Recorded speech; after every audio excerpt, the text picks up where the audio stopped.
지금 충격적인 소식들이 연이어 터지고 있습니다. 특히 가수 승리와 버닝썬, 그리고 경찰과의 유착, 이 내용은 많은 분들이 다루고 계시기에 굳이 제가 다루지 않으려 했는데 방금 전 정말 충격적인 내용이 하나 밝혀졌죠. 바로 가수 정준영 씨가 몰카를 찍어 본인 단체 카톡방에 전송했는데 피해자가 최소 10명이라는 내용입니다. 중요한 것은 2015년 말부터 10개월 분량인데 10명이란 겁니다. 그로부터 3년이나 지난 지금까지 저런 짓을 또 안 저질렀겠습니까? 카톡을 보면 정준영과 그의 지인들은 범죄를 저지르고도 문제의식은 전혀 느끼지 못한 채 여성을 마치 물건처럼 다루고 낄낄거리며 공유하고 있었죠. 한 피해 여성은 정준영 씨가 친구에게 영상을 보낸 사실을 알아챘지만 혹여나 그가 다른 곳으로 유출할까봐 비밀을 지켜달라고 했다고 하네요.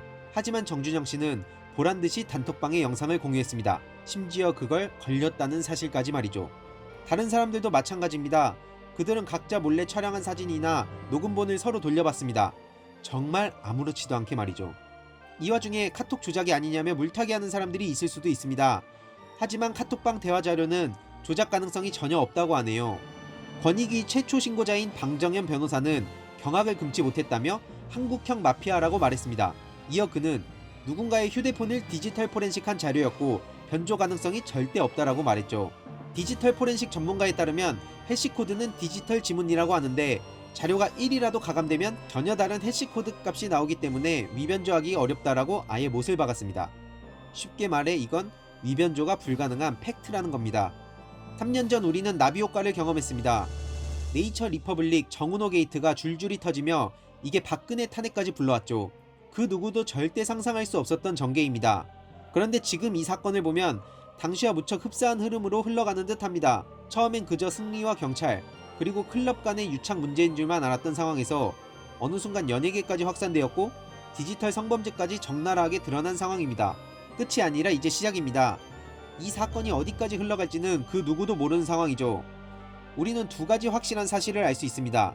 하나는 앞으로 줄줄이 엮여 나올 사람들이 무수히 많다는 것입니다. 평소 디지털 성범죄를 저지르며 낄낄거리던 그들이 이제는 돌려받을 때입니다. 하나도 빠짐없이 싸그리 공개되고 다시는 사회에 못 나오도록 해야 한다고 봅니다. 둘째로는 도대체 몰카가 어디서 돌아다니냐며 여성들을 조롱하던 사람들이 틀렸음을 제대로 보여주는 사건입니다. 사실 지금 승리, 정준영으로 대표되는 이 사건들은 극히 일부일 뿐입니다. 지금 이 순간에도 일반인들 사이에서 비슷한 일들이 벌어지고 있는데 이제는 그러한 문제를 끊어내야 한다고 봅니다. 디지털 성범죄는 정말로 잘못된 것입니다. 특히 국산야동이라 불리는 영상 거의 모두가 디지털 성범죄죠. 당사자 영상이 유포될 경우 그걸 아무렇지도 않게 즐길 시간에 피해 여성의 삶은 한순간에 무너지고 맙니다. 남자들의 성관계가 능력이자 자부심이란 생각부터 버려야 합니다. 이러한 사태를 막고자 여성들이 디지털 성범죄 아웃을 외치는 것이죠.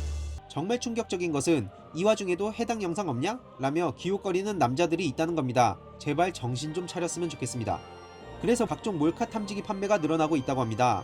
최근 한 펀딩도 5,047%나 달성할 정도로 수요가 높았다고 하는데요. 그만큼 많은 여성들이 디지털 성범죄에 대한 두려움을 느끼고 있다는 것이겠죠.